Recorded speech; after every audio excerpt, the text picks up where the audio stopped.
Hello everyone, welcome back to our channel little chef and mom. आज मी करत आहे भोपळ्याचं सूप. तर अर्धा भोपळा भाजीसाठी वापरला होता मी, परंतु थोडासा मोठा होता. म्हटलं मग अर्धा आहे तर आपण आज सूप करूयात.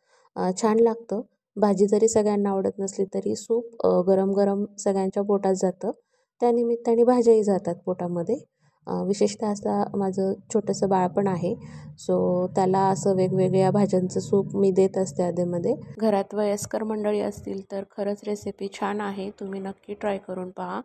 कारण यामध्ये आपण असे पदार्थ वापरलेले आहेत ज्याच्याने हलकी फुलकी भूक जी असते ती नक्कीच कमी होऊ शकते. तर आता भोपळा इथे मी कट करून पाण्यामध्ये टाकला आहे, जेणेकरून तो काळा नाही पडू. एक छोट्याशा आकाराचा मी कांदा घेतलेला आहे. कांद्याने कुठल्याही सूपला छान चव येते, क्वांटिटी पण वाढते. आता मी 4-5 लोकांच्यासाठी करते हा सूप. तर तुम्ही जर कांदा टोमॅटो नसता टाकलात तर हरकत नाही, डायरेक्ट पण तुम्ही भोपळ्याचं सूप करू शकता. पण भोपळ्याला एवढी स्वतःची अशी छान चव नसते, सो याच्याने टेस्ट छान वाढते.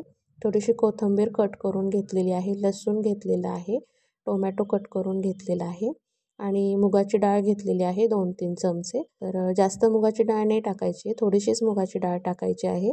त्याच्याने काय होतं की थोडासा दाटसरपणा येतो. आता हे सगळं मी कुकरला शिजवून घेतलेलं आहे. चांगल्या 4-5 शिट्ट्या काढायच्या, भरपूर मऊसूत असं करून घ्यायचं. हाताने थोडंसं स्मॅश करते. यामध्ये मी शिजताना एक दालचिनीचा तुकडा टाकला होता, मीर पावडर टाकलेली होती, जिऱ्याची पावडर टाकलेली होती आणि थोडंसं बटर टाकलं होतं. साजूक तूप किंवा बटर काही वापरू शकता तुम्ही शिजायला टाकताना. आणि मीठही मी त्याच वेळेला टाकलेलं होतं. आता ह्याला सगळं व्यवस्थित थोडंसं हाताने स्मॅश करून घेऊन मिक्सरमधनं याची प्युरी करून घ्यायची. आता मिक्सरमधनं याची प्युरी केली आहे आणि थोडंसं पाणी त्यामध्ये ॲड केलेलं आहे.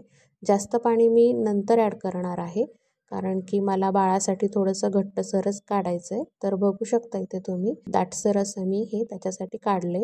खूप दाट नाही आणि खूप पातळ नाही, अशी व्यवस्थित अशी कन्सिस्टन्सी आहे ही बाळाला पिण्यासाठी. सो याच्यामध्ये जास्त तिखट नाही, अगदी थोडीशी मिरपूड मी टाकलेली आहे त्याला सवय लागण्यासाठी. पण आता आपल्यासाठी म्हणून आपण थोडंसं तिखटचा तडका देऊ शकतो. सो मी थोडीशी कोथिंबीर टाकलेली आहे, लिंबू पिळलेला आहे थोडासा.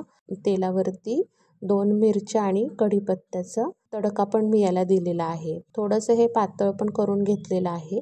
सूप थोडंसं पातळच छान लागतं. छोट्या मुलांना आवडेल असं सूप आहे. नक्की रेसिपी ट्राय करा. व्हिडिओ आवडला असेल तर लाईक करा. Thank you very much for watching.